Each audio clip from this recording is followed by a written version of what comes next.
Conkers and Acorns by Rhona Paton, age 12. Second in the Yorkshire Festival of Story 2022 Children's Story Competition.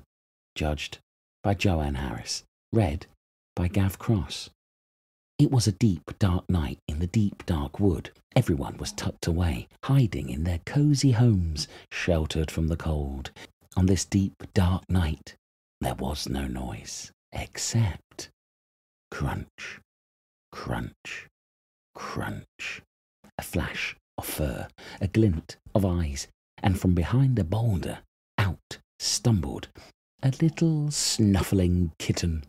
This stumbling sneezer was close to home, where Mummy Wildcat was curled up in her sleep. Crunch, crunch, crunch. Conker crept forward, his soft brown nose twitching. His small paw slipped with a yowl as he tumbled tail over head into the woods. He rolled, fur catching on brambles and twigs, into the leaves, out of the leaves. Squeaking, he landed in a muddy heap. He heard a small squeal, shrill in the quiet. Flicking his head and slowly blinking, his bright blue eyes came to rest on a red bundle with a big bushy tail. Squirrel hopped around the floor, reaching for her scattered acorns. "Excuse me," said Conker timidly. "Can I help?" Squirrel stopped collecting and stared at him, a surprised look on her bright red face. She tilted her head once, twice, then nodded. Conker stooped to the nearest acorn, nudging it to Squirrel's small paws. She reached out to grasp it tightly and added it to her growing pile. With one last nod and tiny wave, she scrambled up, up, up an old gnarled oak to her 3 waiting kits. Crunch, crunch, crunch. On Conker scampered, deeper and deeper into the wood. He heard a strange noise. A shrieking scream. "Don't eat me, Mr. Owl!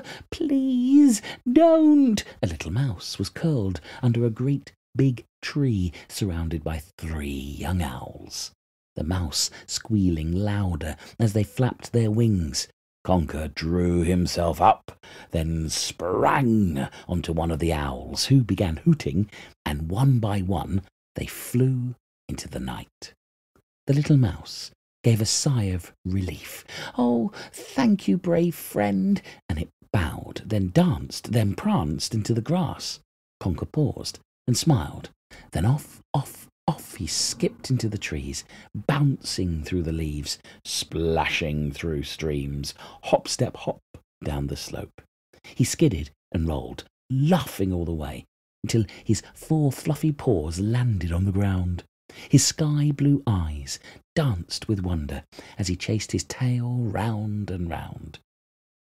As he came to a stop, head still spinning, there was a grunt and a squeak from a weasel. It was trapped beneath a log. The little weasel gave a small, sad smile. "If you wouldn't mind, could you remove this log?" Conker bounded over, and with a heave, heave, heave, Weasel was free. He delightedly shook himself off, saluted, grinned, and scampered away. Conker heard a crack behind him, turned his striped face, and startled, saw a big black nose. His head on end, Conker leaped backward onto a stump, growling at the fox. "Well, hello, little kitty," said the old fox slyly. "You shouldn't be out alone so late. Why not join me for tea?" A wicked grin spread across his face. "What are you having?" Conker asked.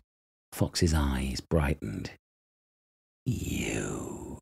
With a pounce and a yap, Fox sprung into the air.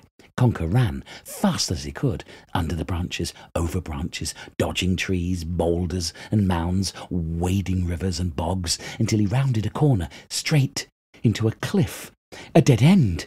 There was only a crooked tree, and trembling, Conker pressed himself against the steep rock. He could hear Fox stalking closer, closer, closer. "I've got you now, little kitty," Fox snarled. Shaking, Conker edged closer to the tree, coiling himself ready to jump. Then he leapt up the tree, threading through the branches. Beneath him, Fox prowled. "You're mine, little kitty," he crowed, yellow eyes flashing. "All mine." Suddenly, a streak of brown launched at Fox, biting his neck. A dash of squeaking grey pulled his ears with tiny paws, while a small red bundle pelted him with acorns. "Leave our friend alone!" Fox yelped and scarpered into the distance. Squirrel, mouse, and weasel stood proudly at the base of the tree as Conker slid down to join them. Crunch, crunch, crunch. 4 friends walked back through the deep, dark wood to a house by a boulder where Mummy Wildcat slept. Conker curled up, and soon his eyes drifted closed to dream of the friends he had helped and who'd helped him in return. Conkers and Acorns by Rhona Paton, age 12. Second in the Yorkshire Festival of Story 2022 Children's Story Competition, judged by Joanne Harris. Read by Gav Cross.